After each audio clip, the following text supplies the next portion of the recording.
जय जगन्नाथ नमस्कार। आसतु जानिबा महाकुंभ मेला 2025 काहेकि करा जाए एवं केउठी करा जाए जानिबा। जदि आमे पौराणिक को जिबा केतेबेले समुद्र मंथन होइतिला भगवानकर कच्छप अवतार रे दानव और देवतांग मध्य समुद्र मंथन होइतिला। सही मंथन रे बाहर थिला एक कुंभ बा कलश जेउथिरे रहिथिला अमृत।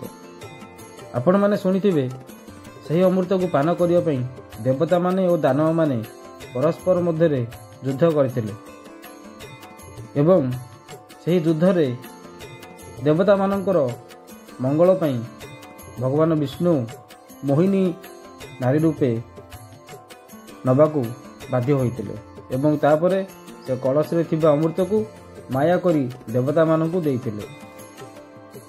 तबे दानव मानक भितरु जणे दानव देखि देइतिले जोटा कि छलना करी देवता मानकू अमृत दिया जाउतिला।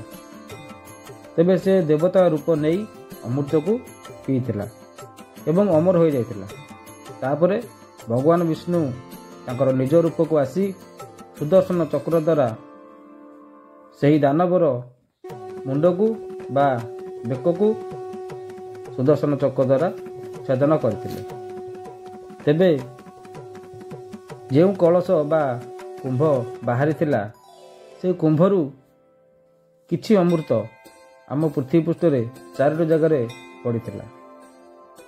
सेही 4टी जगर स्थान नाम हेउची प्रथम हेउची प्रयागराज जहाँकि उत्तर प्रदेश रे अवस्थित, द्वितीय रे हरिद्वार जहाँकि उत्तराखंड रे अवस्थित, तृतीय रे उज्जैन जहाँकि मध्य प्रदेश रे अवस्थित, चतुर्थ रे नासिक जहाँकि महाराष्ट्र रे अवस्थित।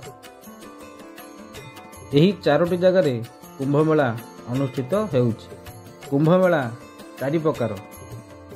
1 रे कुंभ मेला जोटा कि प्रति 4 वर्ष रे थरटी अनुष्ठित हुए। 2 रे अर्ध कुंभ मेला प्रति 6 वर्ष रे थरटी अनुष्ठित हुए। पूर्ण कुंभ मेला प्रति 12 वर्ष रे थरटी अनुष्ठित हुए। महाकुंभ मेला जहाँकि 144 वर्ष रे थरे अनुष्ठित हुए, जोटा कि चलित वर्ष महाकुंभ मेला अनुष्ठित होउछि। एबे जानिबा केउ मेला केउ स्थान रे अनुष्ठित हेउछि।